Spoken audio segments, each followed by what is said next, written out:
আজ আমরা একাদশ শ্রেণীর দ্বিতীয় সেমিস্টারে রাষ্ট্রবিজ্ঞানের যে রায়মার্টিন প্রকাশনীর বইটা রয়েছে সেই বইয়ের পঞ্চম অধ্যায় অর্থাৎ মৌলিক অধিকারের অর্থ ও প্রকৃতি এবং নির্দেশমূলক নীতি ও কর্তব্যসমূহ যে চ্যাপ্টারটা রয়েছে তার 2 মার্কসের যে অনুশীলনীর প্রশ্নগুলো রয়েছে তার উত্তরগুলো সলভ করব।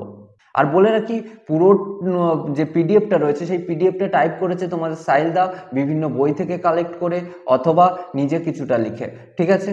আর হ্যাঁ, আমরা আগের ক্লাসগুলোও করিয়ে দিয়েছি, মানে অর্থাৎ আগের যে চ্যাপ্টারগুলো রয়েছে সেই চ্যাপ্টারগুলোর 2 মার্কসের কোশ্চেনগুলো সলভ করে দিয়েছি, এছাড়া ছায়া প্রকাশনীর টাও সলভ করে দিয়েছি এবং পরবর্তীতে অন্যান্য প্রকাশনীর অ্যান্সারগুলো আমরা নিয়ে আসবো আশা করছি, ঠিক আছে। তো হ্যাঁ, আরও একটা কথা যে আমরা 4 নম্বর চ্যাপ্টারটা করিনি, কারণ সেই চ্যাপ্টারে 2 মার্কসের কোনো কোশ্চেন আসবে না। অনেকের বড় প্রশ্ন নিয়ে কিছুটা কোশ্চেন রয়েছে, প্রবলেম রয়েছে যে দাদা বড় কোশ্চেন কি তুমি দিচ্ছ?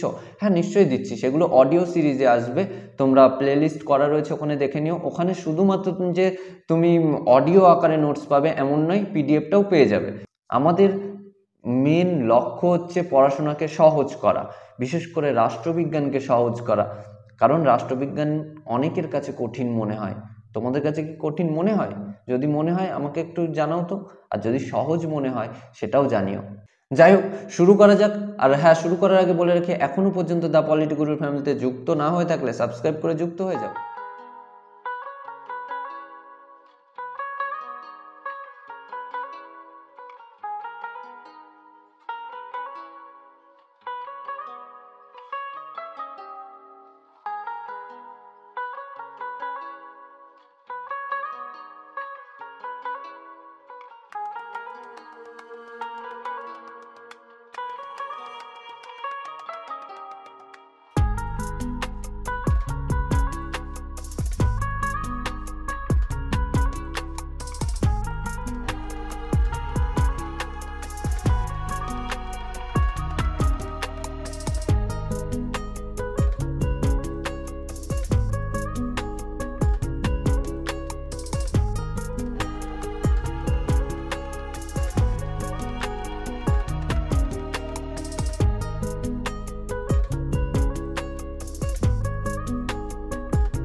এই ছিল 21টা কোশ্চেন। তোমরা আশা করছি এই প্রশ্নের উত্তরগুলো তোমাদের খাতায় লিখে নেবে, ঠিক আছে। আর এছাড়া যদি কোনো রকম প্রবলেম থাকে, কোনো জিনিস বুঝতে অসুবিধা হয়, নিশ্চয়ই কোশ্চেন করো, কমেন্ট করো, আমি বলে দেবো, ওকে, নো প্রবলেম। তো সঙ্গে থাকার জন্য ধন্যবাদ। আজকে এই পর্যন্তই। বন্ধুদের কাছে শেয়ার করতে কিন্তু একদম ভুলো না।